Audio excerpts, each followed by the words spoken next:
es la que está manifestándose. Bueno, hablemos de economía, hablemos del dólar que desde el momento del cepo no sabíamos qué iba a pasar, pensábamos que íbamos a tener un dólar por ahí un poquito más alto. Ayer tuvimos lo más bajo, así comenzó, después subió un poquitito durante la jornada. Fuimos pasando por todos los estados, ¿eh? No tanto, se mantuvo igualmente por debajo del el tope máximo que dijo el gobierno. O sea, estuvo más cerca del tope bajo, el tope para abajo. El piso. El piso, exactamente. Por eso queremos saber qué puede pasar, a ver cuáles son las consecuencias. Todo le vamos a preguntar a Gerardo Alonso Schwab de la Fundación Mediterránea. ¿Cómo le va? Bienvenido, le saludan Lodi, Ángel y Marcelo. Buen día, ¿cómo están ustedes? Muy bien por acá. Buen día. A ver, la situación del dólar. Un dólar a 1.000, creo que está a 1.155, si no me equivoco ahora en el comienzo. ¿Cuáles son las consecuencias económicas que podríamos tener a corto plazo?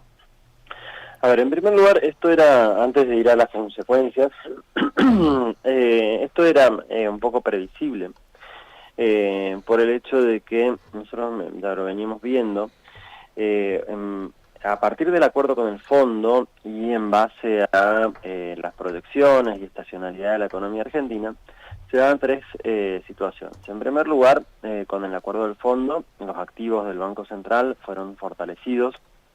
De hecho, el tipo de cambio de referencia o el tipo de cambio de convertibilidad, o sea, la cantidad de pesos dividido por la cantidad de dólares que tiene depositado el Banco Central, pasó, para dar una idea, de 1.480 pesos a 980, para dar una idea de cuál fue la modificación de ese poder de fuego que tiene el Banco Central hoy en día.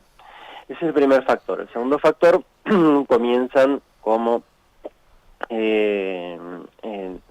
es típico en esta época del año, comienzan a liquidarse las exportaciones del campo argentino, soja, trigo, etcétera, etcétera, que típicamente comienzan a partir de marzo, abril. Este año se retrasó un poquitito, y continúa hasta junio, julio, agosto aproximadamente, es cuando se concentra la mayor parte de las exportaciones del campo argentino, que representan el sector exportador más importante de la Argentina, o sea, una oferta de dólares muy grande comienza ahora.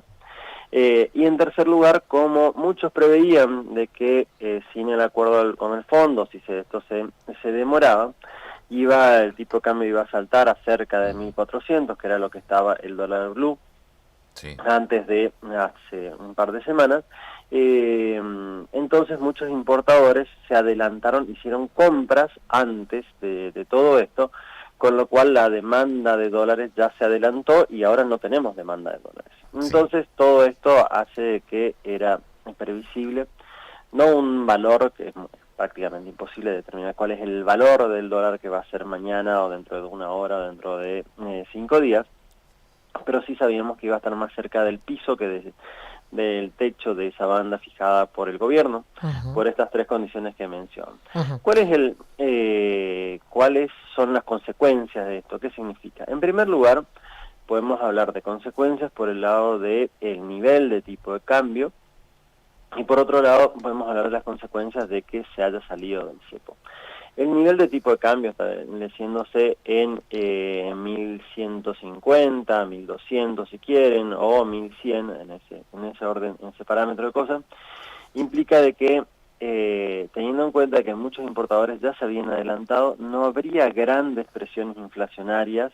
Puede haber algún pequeño ajuste de precios, pero no habría grandes presiones inflacionarias en este mes. Como sí pasaría si ese dólar se hubiese estabilizado en 1.400. Y por otro lado, también dentro de estas cuestiones, lo que puede preocupar a muchos es si ese 1.200 o 1.150 es suficiente para exportar, teniendo en cuenta que antes teníamos el dólar blend, con el cual los exportadores competían con las otras empresas del exterior, con un dólar que era 80%, una mezcla de 80% blue, 80% y 20% el oficial, en realidad al revés, era 80% oficial y 20% blue, pero que les daba un tipo de cambio muy cercano a estos valores. Entonces, la discusión acerca de retraso cambiario o no, que teníamos hasta hace 2 semanas, sigue estando vigente, y eso hace que siga siendo muy válido, siga siendo urgente la decisión o la necesidad de bajar el costo argentino, ese costo de operar en Argentina, que tiene que ver no solamente con el tipo de cambio, tal vez el atajo sería hablar del tipo de cambio, pero que tiene que ver sobre todo con los costos salariales. Cuando hablo de costos no hablo de salario en mano de los trabajadores, sino de lo que le cuesta al empleador contratar a un empleado, de costos logísticos, regulaciones, etcétera, etcétera, que hacen tan difícil y tan caro operar en nuestro país comparado con otros países. Y acá no nos comparemos con Paraguay o con Bolivia, sino nos podemos comparar, por ejemplo, con Alemania, con Estados Unidos o con países que tienen sueldos altos, pero la productividad hace de que sean competitivos aún más allá de ese tipo de cambio. Entonces, esta discusión sigue estando más vigente que nunca. Y por otro lado, como mencionaba, están las consecuencias que tienen que ver con la salida del cepo. Sí. Cepo que teníamos, que recordemos que el inicio del cepo fue allá por el 2011, después se relajó con el gobierno de Macri, después volvió al final del gobierno de Macri y se terminó endureciendo en los últimos años, pero prácticamente hace 15 años que no teníamos libertad para comprar o disponer de divisas, totalmente. Y eso hace de que pensemos no solamente en el gran fondo de inversión, en el gran banco, en la gran multinacional japonesa, china o de Estados Unidos, europea, sino pensemos en el almacenero de barrio, en el abuelo, en el jubilado, claro, que como forma defensiva, tratando de proteger algo de sus ingresos, ha comprado dólares en los últimos años. ¿De qué manera podemos convencer a esta persona que cambie esos dólares para comprar algo que sea para la casa, sí, o para invertir en esa despensa o panadería o comercio de barrio o en una gran industria con una nueva línea de producción? Solamente le vamos a convencer de que es negocio cambiar esos dólares si le podemos asegurar de que el día de mañana, cuando quiera, puede volver a comprarlos a esos dólares. Y eso es el gran paso que se dio en la economía argentina en las últimas 2 semanas. Ese paso a la normalización, que no significa de ninguna manera que están todos los problemas solucionados, no significa que estamos viviendo en Suiza de un día para el otro, de ninguna forma, pero es un paso más hacia la normalización que sin duda es positivo. Sobre todo por esto que digo, que tiene que ver no solamente con la gran multinacional, sino también con el pequeño emprendedor, el pequeño empresario de nuestro país, de nuestra región, que tiene la decisión a ver si cambia los dólares que tiene en el colchón o que tiene en el tarro de galletitas en la alacena, para hacer crecer un poquito más el negocio o no. ¿Se espera que esto se mantenga, esta tendencia, digo yo, o podría revertirse? Seguramente vamos a tener esta tendencia por los próximos meses, por lo menos yo espero que esta tendencia del valor del tipo de cambio se mantenga por lo menos hasta mitad de año, que es cuando estaría terminando este ciclo de oferta de dólares de la economía argentina. A partir de ahí, ¿qué es lo que va a suceder? ¿O qué es lo que puede suceder? Bueno, veremos cómo vienen las inversiones del sector minero y hidrocarburos, a ver si Vaca Muerta ya empieza a dar sus frutos, y eso implicaría, por un lado, la menor necesidad de importar combustibles, sobre todo gas, desde la Argentina, o en la Argentina desde otros países, y a su vez si puede comenzar a exportar, lo cual además generaría el ingreso de dólares adicionales. Ese es uno de los temas. Claro. El segundo de los temas sin duda va a estar en el mensaje o la señal de estabilidad que pueda mandar el gobierno en un año electoral, en el último tramo de esa campaña electoral que estaremos ya entrando ya por julio-agosto, y que seguramente van a estar mirando todos los inversores acerca de si es conveniente seguir apostando por este modelo, si va a continuar por los próximos años y si puede consolidarse o no. Entonces hay varias variables, pero entiendo que por lo menos tendremos un par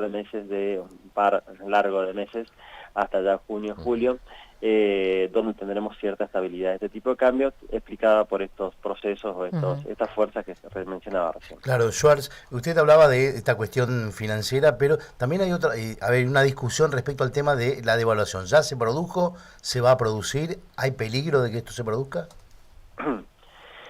En realidad, la devaluación implicaría una decisión del gobierno de que que el tipo de cambio esté más alto que el actual.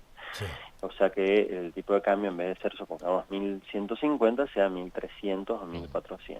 Como no en este modelo o en este nuevo esquema cambiario explicitado por el gobierno hace, creo que, menos de 2 semanas, o sea, de apenas 10 días, lo que se planteó es que no va a intervenir el gobierno, salvo en ese tope o en ese techo de la banda, 1.400, o en el piso de la banda, 1.000 pesos, con lo cual no habría una decisión o no tomaría ninguna decisión el gobierno mientras se flote dentro de estos parámetros.